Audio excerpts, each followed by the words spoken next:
Maksud dan tujuan dilaksanakan pemeriksaan psikologi forensik terhadap Peggy Setiawan alias Peron dilakukan guna: 1. Memperoleh gambaran tentang profil psikologis Peggy Setiawan alias Peron, meliputi aspek intelijensia, kepribadian, dan status mental dalam rangka menetapkan kompetensi tersangka untuk memberikan keterangan dan mempertanggungjawabkan suatu tindak pidana. 2. Mengevaluasi kredibilitas keterangan tersangka terkait peristiwa yang menjadi dasar perkara. 3. Mendapatkan gambaran mengenai konteks kehidupan psikososial tersangka. Hasil pemeriksaan tersebut akan digunakan untuk kepentingan penegakan hukum yang dilakukan dalam kasus tindak pidana yang dimaksud. Dari hasil pemeriksaan psikologi forensik memiliki kekuatan pembuktian dalam suatu perkara tindak pidana, baik dalam tahap penyidikan maupun pemeriksaan di pengadilan. Terhadap pemeriksaan Peggy Setiawan alias Peron diperoleh gambaran status mental Peggy Setiawan diantaranya sebagai berikut: 1. Kesadaran normal. 2. Penampilan: Peggy Setiawan terlihat lusuh, kurang merawat diri, dan tampak lelah. Proporsi tubuh kurus dan di bagian lengan sebelah kanan terdapat tato berbentuk bintang disertai bekas luka berupa jaringan parut atau keloid di pinggir tatonya. 3. Aktivitas psikomotor: selama pemeriksaan, Peggy kerap memegang dan menggaruk tangan serta menggaruk kepala setiap merespon pertanyaan. Kontak mata kurang terjaga atau cenderung menghindari kontak mata dan terlihat gelisah. 4. Bicara: dalam komunikasi, Peggy memerlukan waktu untuk merespon pertanyaan yang disampaikan pemeriksa. Ia juga sering menjawab tidak tahu, terlihat kebingungan, serta menyampaikan informasi dengan kalimat singkat dan terbata-bata. Dalam berbicara, suara terdengar lirih dan temponya lambat. Saat menjawab pertanyaan, Peggy sering melihat ke arah lain. 5. Orientasi: tidak mengalami disorientasi waktu, tempat, dan ruang. 6. Memori: kesulitan dalam menyampaikan informasi secara detail, beberapa informasi yang disampaikan tidak konsisten. Mood: terlihat gelisah dan khawatir.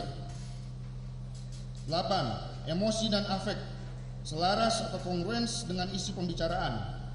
6. Persepsi: tidak ada gangguan persepsi atau tidak ada halusinasi. 10. Isi pikir: tidak ada gangguan isi pikir, tidak ada waham. 11. Fungsi intelektual: secara umum mampu memahami pertanyaan yang diajukan dan memberikan jawaban yang sesuai pertanyaan. Meskipun demikian, ia tampak membutuhkan waktu untuk memahami pertanyaan yang diberikan, bahkan seringkali meminta pengulangan instruksi, pertanyaan, serta arahan, dan terkesan kurang spontan dalam menjawab. Fungsi intelektual ambang borderline intelligence functioning dengan nilai IQ 78. 12. Tilikan atau insight: memahami kondisi yang ada dalam dirinya serta memahami perasaan dan tujuan yang ada pada dirinya maupun orang yang penting atau signifikan dalam kehidupan dirinya. 3. Sikap terhadap pemeriksaan: kooperatif dalam mengikuti rangkaian pemeriksaan psikologis. 14. Daya nilai judgment: mampu memiliki tindakan yang memiliki tujuan dan arti yang sesuai, yang dapat diterima secara sosial, serta tidak ada gangguan daya nilai realitas. Secara umum, status mental Peggy Setiawan relatif memadai. Ia memiliki kompetensi untuk memberikan keterangan. Catatan: keterlibatan Peggy dalam lingkungan pergaulan negatif saat memasuki usia remaja yang ditandai dengan penggunaan alkohol dan penyalahgunaan obat-obatan. Riwayat tingkah laku pelanggaran hukum sejak memasuki usia remaja merupakan faktor resiko yang meningkatkan kerentanan seseorang bertingkah laku yang bermuatan menyimpang. Bahwa dalam diri Peggy Setiawan ada sikap kecenderungan untuk berbohong atau menutupi kejadian yang sebenarnya dan manipulatif, karena ditemukan beberapa perbedaan cerita antara Peggy Setiawan dengan ayah kandungnya pada saat ditanyakan tentang peristiwa yang sama di antara keduanya. bahwa ada perilaku menyimpang yang dilakukan oleh saudara Peggy Setiawan dalam pelanggaran hukum, seperti tidak memiliki SIM, menggunakan sepeda motor yang tidak memiliki surat-surat kelengkapan yang lengkap, dan menggunakan obat-obatan terlarang, serta pernah ditangkap di Polsek Gunung Sari Cirebon. Kemudian dari hasil pemeriksaan psikologi forensik terhadap Peggy Setiawan memiliki indikasi untuk melakukan tindak pidana sebagaimana perkara yang dipersangkakan. Namun untuk lebih mengetahui secara mendalam perlu dilakukan pemeriksaan lanjutan.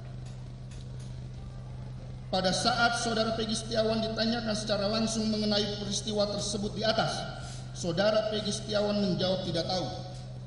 Akan tetapi, jika dilakukan pemeriksaan secara kolateral, yaitu dengan data-data yang secara tidak langsung dihubungkan dengan data-data yang lain, seperti pada saat dilakukan tes dengan alat warsau, ada perubahan reaksi emosi.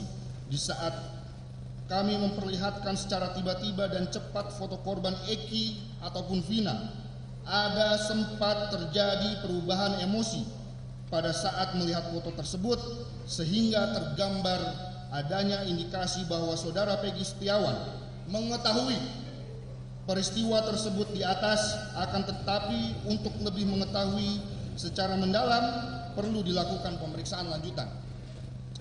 Bahwa temannya yang bernama Sudirman pada pemeriksaan pertama, saudara Peggy Setiawan tidak mengenalnya. Akan tetapi pada saat pemeriksaan kedua, saudara Peggy Setiawan mengaku mengenal saudara Sudirman karena teman sekolahnya.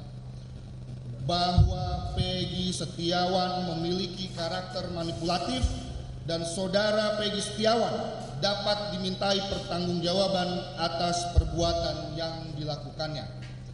Mohon izin yang mulia, akan dilanjutkan oleh rekan kami.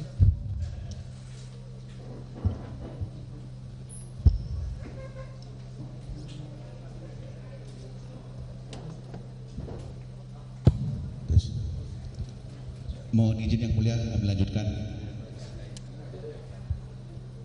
17. Ahli Inafis Saudara Eko Wahyu Bintoro SH.M.Com menerangkan bahwa melakukan pencarian wajah dengan metode 1:N dengan database kependudukan yang sudah terintegrasi dan dengan Dukcapil.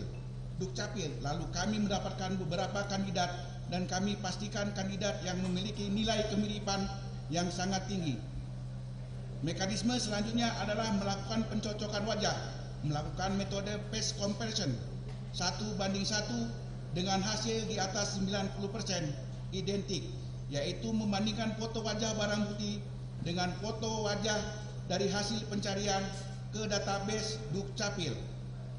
Kemudian kembali lagi kami melakukan pencocokan dengan metode pencocokan wajah face comparison 1:1 dengan hasil di atas 90% identik, yaitu mencocokkan foto wajah orang yang telah diamankan dengan wajah data pencarian kandidat Dukcapil.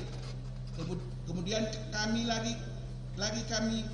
melakukan pencocokan dengan metode pencocokan wajah face comparison 1:1 dengan hasil di atas 90% identik, yaitu mencocokkan foto wajah orang yang telah diamankan dengan foto